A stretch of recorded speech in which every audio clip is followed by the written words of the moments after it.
Hi everyone, it's Jerry. This is game one from the 2013 World Chess Championship match between defending champion Vishy and challenger Magnus Carlsen.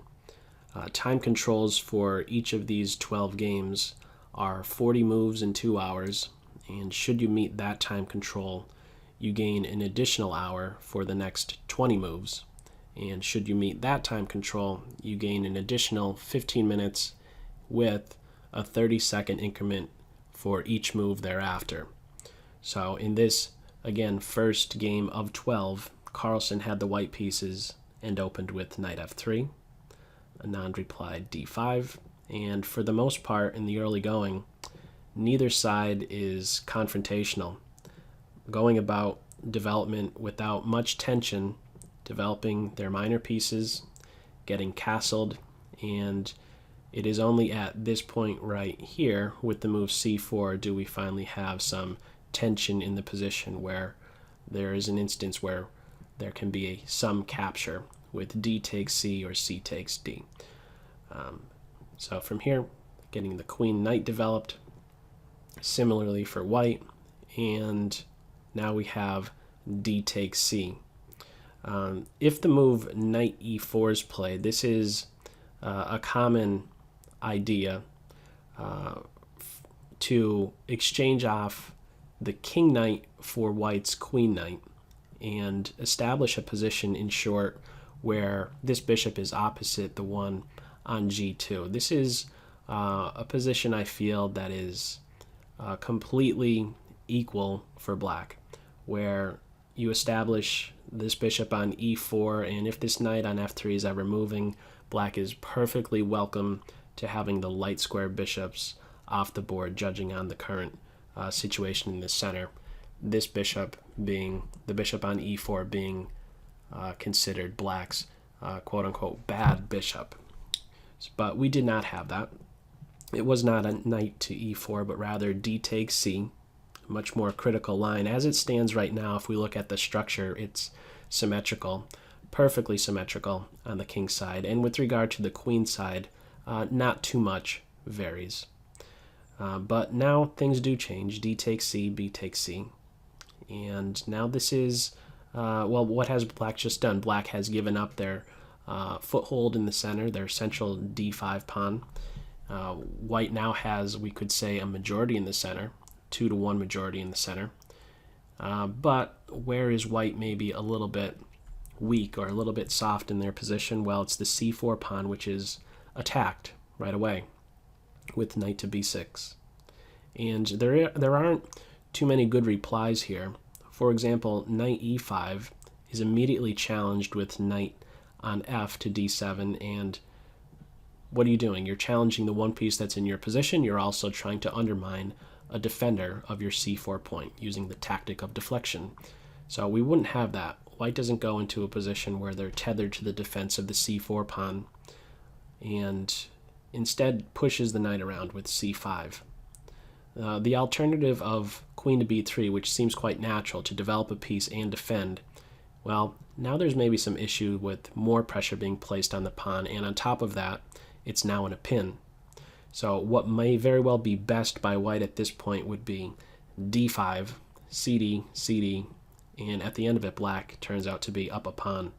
What may be best is knight g5, trying to get the bishop, but after knight f4, knight takes bishop, knight takes knight.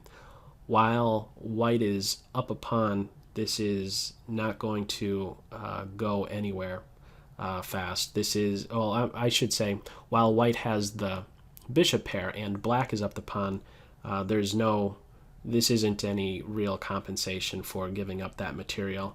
I believe black will be quite all right with having the rook on c8 soon and the knight on c5, not only hitting the queen, but is hitting that b7 point. In other words, we would not have something like knight takes or bishop takes b7 because of knight to c5 with the fork. So this is not a road we would go down. You really could stop your calculations at, I guess, this point right here, where if you're having to play d5, there's going to be that's an issue where you're having to go down a line where you're giving up a pawn this early on. It's just not happening. It's not worthwhile. So after knight b6, it was c5, and now this knight is a bit annoying to the bishop. White now drops back. Not the greatest move to have to play, but White wanted to preserve that bishop. I guess an alternative would be to develop the queen. That could get a little bit murky with something like this. This pawn again is would be immune from capture. This bishop would be won in short order. We did not have that.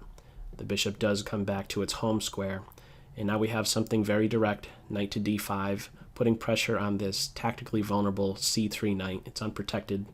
Knight d5 hits it, and this is where we had a great think by Carlsen. You can take note on the right hand side with the times. It's approximately 90 minutes that he has remaining, and he now decides on queen to b3 after about 22 minutes. What other moves might there be? If knight takes knight, I think black is quite all right here, converting that c pawn into a central pawn, and now the knight on c4 all of a sudden has support, and black has a nice grip over this e4 square. So not the road that Carlsen really wanted to go down. And maybe the reason he spent so much time on this move is because after queen to b3, he knew that knight to a5 would turn out to potentially lead to a quick draw, or in other words, a threefold repetition of position. The queen is, with this last move, is very limited.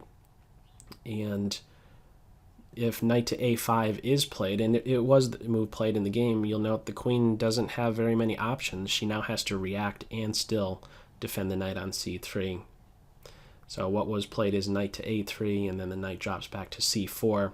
But before I get into those final moves, I do want to point out an error that I made while I was live streaming. I'm sure it was not the only one, but as I was live streaming at twitch.tv/chessnetwork, I noted that if knight took on c3 in reply to this queen b3 move, I pointed out that white has their pick of taking c4 or c3, but this is not the case. Queen to c4 would not be a good move because of bishop takes d4. I forgot this tactical shot that black has available, where if now knight takes bishop, there is now queen takes knight. And if queen takes queen, this white queen is won back in short order. And at the end of it, black is up how many pawns? Black is up 2 pawns. So that would not be a good thing to be missing that. I missed it on the live stream, but I caught my mistake before I did this video, of course. So we didn't go down that road anyhow, but if knight c3, in short, it's best not to take this knight on c4, but rather take the one on c3. Anyhow, just admitting my mistake. What was played, however, was queen b3, knight a5, queen a3, knight c4, queen b3, and what do you know? Who would have thought that game 1 of the 2013 World Chess Championship would be a draw after just 16 moves? That's how it ended up. And so they have a half a point each. This is a long match. I'm looking forward to it. I will continue to do games or videos of each of these ensuing games, and feel free to stay connected and stay up to speed as to who is going to turn out to be the world champion. So that's all for this video. As always, I hope you got something out of it. Take care. Bye.